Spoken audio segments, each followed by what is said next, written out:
Welcome back to another NCUT movie review, and today we have Strangers 2, and I'm telling you, this is worse than the first one. Way worse than the first one. Yeah, because this one, like, at least the first one had a bit of story. This one had zero story. Has to be arguably one of the worst movies of the year, if not the worst movie of the year. Now, the only good thing that this movie did was essentially it picked up straight from the ending of the first one. Not enough movies do that. Apart from that, this movie did nothing good at all. I mean, one thing that me and Josh wrote down from this movie immediately after it finished was we feel like this was what it was ever left on the cutting room floor of the first movie, and they threw it all together and were like, let's just make another movie because we've got the film there and why not? Yeah, it really felt like the editors had, or the whole movie was filmed into 3 parts in the chapter 1, 2, and 3. The editors go, I don't really know what to put with what. We lost maybe some corrupted files or something. Because it just felt like, dude, it happens and it's just a bunch of things just thrown into here, scene after scene. I don't understand why half of this movie, I'm staring at the eyes of someone, and this is all I'm seeing about for 20 minutes of the movie, is somebody's eyes. And it's cutting so fast, people are going to have epilepsy. It makes no sense, even in the editing side of these movies, of why they're doing it the same way, let alone the story side. We start off with Maya in the hospital, and she's having like hallucinations, and like she misses her boyfriend clearly because he's been stabbed. Like, I get that. You're going through a traumatic experience. We get it.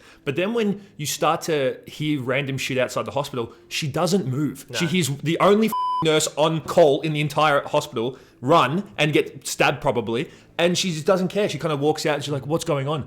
They're in this, by the way, this hospital is the size of the fucking White House, right? It's the size of Washington, D.C. 4 people work there as well. There's 4 people total, including her. Yeah. It literally makes no sense who the fuck is there. She's not in witness protection. The cops there are only 2 cops in this entire county. And he's part of it as well, apparently. And he's I don't know, he's just a pedophile looking fucking dude. He is. He goes from there and he goes right to Barbarian Universe and sits in the bed down in the basement. That's all he does. It's fucking stupid, this movie. So why, like the little misdirections as well, why? Why have we got these things? Like, she closes all the curtains and then in the hospital to try and misdirect the guy, and then he opens up and she fucking pops up 6 meters behind him.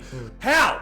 Facts. Why didn't she just run away either? Like, there was a few times in the hospital where she got away from this guy, and for some reason she just hovers in like a waiting room to see where the guy's going. Like, you've gotten away from him. Get the fuck out of there. But instead, she's just like, no, I'm going to make it fun for me and just like kind of take this guy on a wild goose chase. We were saying this man should definitely have gotten a maintenance job at this hospital because he knew every crack and crevice of this place. I mean, she runs down a hallway, takes like 3 lefts, 2 rights, 2 ones, 2 ones, 2 rights, 2 lefts or whatever. She turns around at the opposite end of the fucking hallway and he's walking down there. So you're telling me this guy saw her run down that way and went, all right, I'm going to go the complete opposite way and meet her at the opposite side. How does he know where he's going, this dude? He's the only worker in this whole hospital. He keeps the place running, keeps the generators going, cleans the lights, everything like that. He's a fed. And he's just walking around maximum aura points. Axe in hand. I mean, you couldn't get more Jason Voorhees if you tried. But, I mean, it wouldn't be hard to find her though, because all she's doing this whole movie is just breathing as loud as fucking anyone in her entire life. Get some mouth tape for this woman immediately right now. Get a peg for her nose because he's tracking her. Don't know how. Predator style, like heat fucking vision tracking her. Yeah. And all of a sudden, she's right here next. He's right there, and I'm the girl. He's like this. Yeah, facts. Bitch, shut the fuck up. Yeah. Okay? You are so close to the killer. I don't know how he doesn't hear you. So apparently he can track you through heat sense, but he doesn't have any fucking hearing. Is he deaf? Yeah. It makes legit, like half this movie makes no sense. We're going to go into something a little bit like skipping through the storyline right now. How the fuck did they tame a boar? Like, what the hell is happening in this film? We've gone from, terrorizing couples into houses after weddings to now a full-blown, like, fucking Bear Grylls. It's an absolute documentary disgrace from the first film, what they've done to this franchise. I mean, Liv Tyler's first The Strangers back in 2004, whenever it came out. Masterpiece, ahead of its time. So good. Now we're watching a movie where 3 people in a mask have trained a fucking boar to track this girl down and try and kill her. How? Is that even possible? And not to mention, this boar is the size of a car. Like, what are they feeding this boar out in those woods out there? And, speaking of cars, Maya, stop getting in them for fuck's sake. In the first movie, she got into 2 cars, didn't get away. This movie, she gets into 3 cars, doesn't get away. Like, what is... Her game plan is so bad. And throughout the film, I thought to myself, if I was in her position, I would just kill myself. Her will to live in this movie is unmatched to anybody's I've ever seen in a movie in my life. Like, she's in so many situations. I mean, the boar takes half her leg out. She survives. She's stabbed 3 times at the end of the last movie. Suddenly, she's fine. She's Rick Grimesing it through this fucking hospital forest. She's got nothing but the nightgown on, walking through, fine. What is going on here? I don't know. She's like, got Wolverine. She's like Cillian Murphy from fucking 28 Days Later. She's just she's staggering around everywhere. Yeah. And speaking about those knife stabs, they don't come into play until when the plot calls for it. She gets stabbed, 3 or 4 times at the end? Yeah. Apparently they're magically healed it, but when she's trying to re-stitch herself up, that's when they hurt. Are we fucking kidding here? We talked about in the last review, go watch that because we were this animated as well, or this angry about it as well. Facts. The guy gets hit with something and never recovers, and she apparently gets stabbed and can recover. Like, we're talking about continuity errors. They've gone from one end of the spectrum now to the other end. It makes legitimately no sense writing this movie. Especially when you consider in the last film, her boyfriend rolls his ankle, and that is enough for them to get killed because he can't recover from a rolled ankle. And Maya in this movie literally had a kitchen knife, 18 inches long, don't ask me how I know that, straight into her chest, and she survived. Has a knife stabbed straight into her stomach, and she's okay. The movie, I kid you not, people, the movie picks up the day after, 2 days after, in the hospital when she gets stabbed, and she's fine. And my boy had a rolled ankle, Charles Barkley style. Ain't nothing worse than playing a basketball game on a rolled ankle.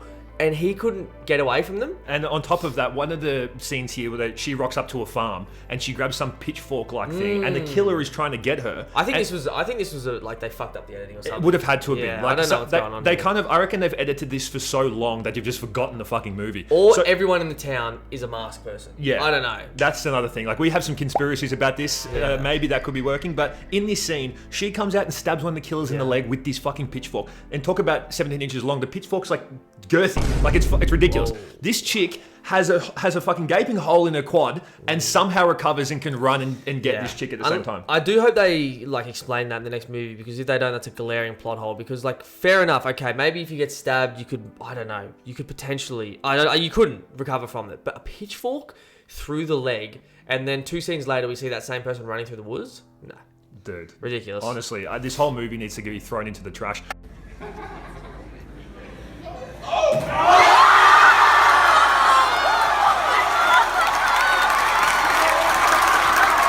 We said this in the first review. We're going to say it again. This movie sucks, and they need to either wrap it up and not make another one. They are wrapping it up. Well, they fucking... But listen, we told them to wrap it up in chapter 1, and then all of a sudden chapter 2 come out. I had no idea that this one was the first one was even successful. The potential of the chapter 3, though, they had a little... Now, this is the weird one. I hate when movies do this, but at the end of the movie, they had a montage of what's coming in the next movie, sort of like how an episode does next time on SVU, and then it shows a preview of what the next episode is going to be. Dun, dun. And look, it does look somewhat interesting, where there could be a potential that Maya becomes one of the masked people, and she has this fascination with murder and killing. At this point, she needs to. But that's why this movie, this number 2, feels like they had all this left on the cutting room floor, and they went, fuck it, let's just put it out. Because clearly part 3 is going to have something of a plot going through it. Part 1 was just a setup, even though it was horrible.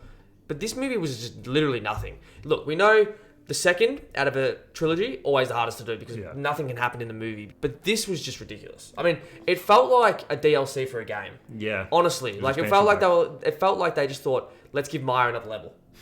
For some odd reason. And they couldn't afford to bring her boyfriend back, I reckon, or something like that. Maybe they knew the budget was going to go below way out, so they couldn't afford to bring her boyfriend back. I don't know. Like we said, we have a lot of conspiracies about certain things that could have happened in the movie. And we kind of peaked a little bit that she was going to eventually become one of these people. Facts. Because she was just getting she was like a sadomasochist. She just enjoyed getting pain, and her boyfriend died, so you can see the trauma kind of build in a weird direction.